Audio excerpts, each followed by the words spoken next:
Dossier des assurances. Les assurances, toujours un domaine où on dépense quand même beaucoup d'argent, où on espère au moins avoir les bons produits. Louis Cyr et de la Fédération des courtiers d'assurance indépendants. Bonjour, Louis. Bonjour, Mario. Le dossier, et les gens vont pouvoir voir ça demain dans le Journal de Montréal, le dossier que tu nous sors, celui des courtiers versus les concessionnaires automobiles quand vient le temps d'acheter un certain type de produit d'assurance. Oui.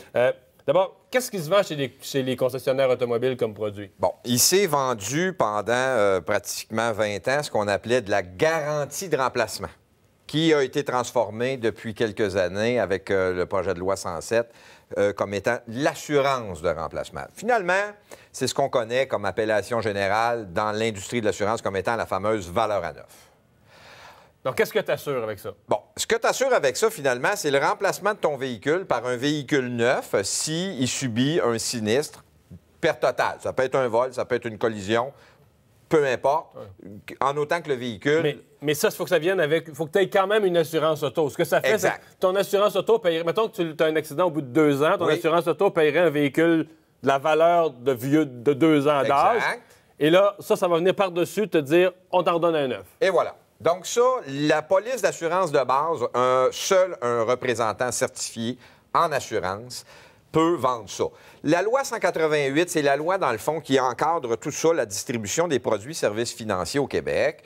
Et cette loi-là, dans le fond, a été créée pour s'assurer que quand le consommateur se présente devant un représentant, bien, le produit qu'on achète, là, des fois, il y a 25-30 pages, là, il n'y a pas personne qui va le lire. Alors, on s'assure que c'est bien vendu, c'est bien compris. Que la personne qui te l'explique te donne vraiment les tenants aboutissants. Et en bout de ligne, que si la personne ne fait pas son devoir de conseil comme il faut, bien, il y a une sanction possible avec la certification de l'individu.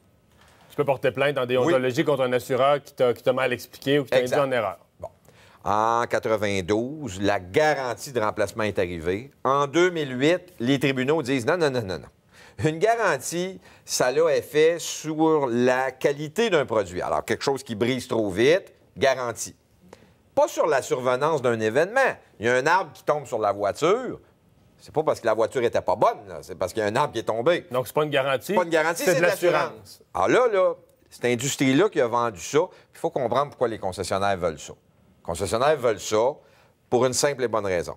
C'est que si on vend de l'assurance pour un véhicule seulement, sans valeur à neuf, sans garantie de remplacement, bien, si on a un véhicule usagé de 3 ans, on va se ramasser dans un vendeur de voitures usagées. Pour remplacer avec à peu près un équivalent du même prix. Oui.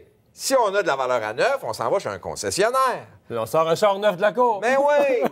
Fait qu'on accélère les ventes de véhicules neufs avec ces produits-là. Donc, l'industrie des concessionnaires... OK, donc les concessionnaires font de l'argent avec l'assurance un peu. Non, mais pas un peu, là.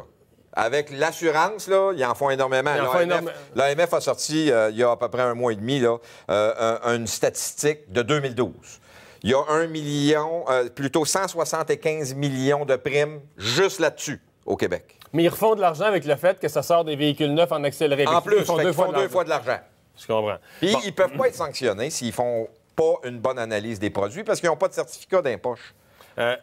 Est-ce qu'un concessionnaire automobile, c'est un bon vendeur d'assurance? Ah, c'est un excellent vendeur d'assurance, Mario, parce que sur le 175 millions, là, il y a 165 millions qui ont été vendus par les concessionnaires automobiles et ils vendent une prime moyenne de 1 600 $ par véhicule.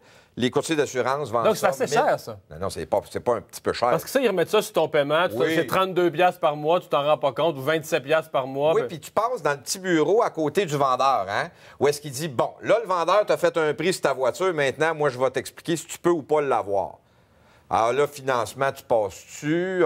By the way, tu pourrais avoir une assurance de remplacement. Là, ils sont rendus même qu'ils vendent, Mario, de l'assurance usure. Là, quand j'ai entendu ça, j'ai fait, ben non, tu peux pas assurer de l'usure. C'est un risque certain, c'est défendu par la loi.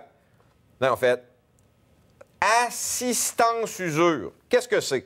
C'est que quand tu remets ton véhicule usagé... Pour une location, ça. Oui, une location de 4 ans, exemple. Tu reviens avec ton véhicule. Là, eux, ils ont défini si la scratch est plus longue que ça ou ça, là. Bien là, à ce moment-là, il faut que tu payes pour la scratch. Mais c'est pas légal non plus. Ils n'ont pas le droit de faire ça. Mais là, le consommateur n'est pas au courant de ça. Fait que là, quand il se retrouve chez son concessionnaire, il se fait dire « Ah, là, ça va te coûter 3 000 pour remettre ton auto. » Alors là, Parce que là, il y a une graphine, il y a ci, il y a ça.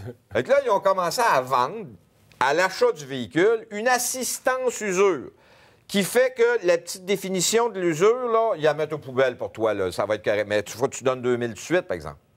Toujours, encore une fois, financer sa voiture, tant par mois. Écoute, c'est rendu que quand tu sors d'un concessionnaire automobile, tu as 300-400 par mois pour ta voiture, puis tu as 300-400 par mois pour toutes les autres affaires qu'ils vous ont vendues.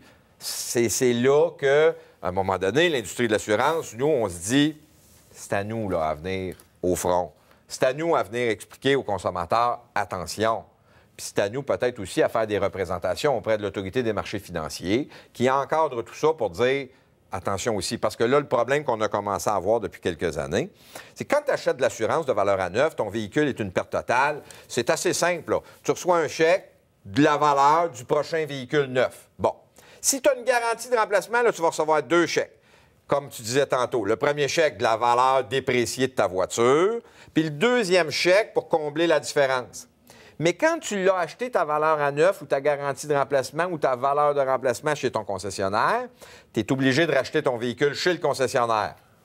OK, tu peux pas racheter un véhicule du même prix. Il faut que tu rachètes... Chez ton concessionnaire. Et la police d'assurance ne t'appartient pas. Elle appartient à ton concessionnaire. Donc, c'est lui qui se fait payer, c'est pas toi.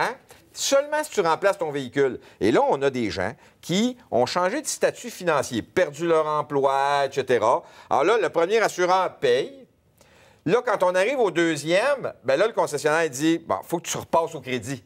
Mais là, si tu ne passes plus au crédit, plus de véhicule neuf. Ah, on te remboursera jamais la différence. Tu perds ce que tu as payé. Ça existe juste. Ouais. Ça n'a plus de bon sens, là. Ouais. Ça va trop loin, là. Merci, Louis. Merci, Mario. Faut être bien informé, au moins savoir comment ça marche pour pouvoir poser les bonnes questions. Merci. On va s'arrêter pour une pause. On va parler au retour, entre autres, des salons de massage, de massothérapie et autres. Il semble que le maire Coderre va faire le ménage là-dedans.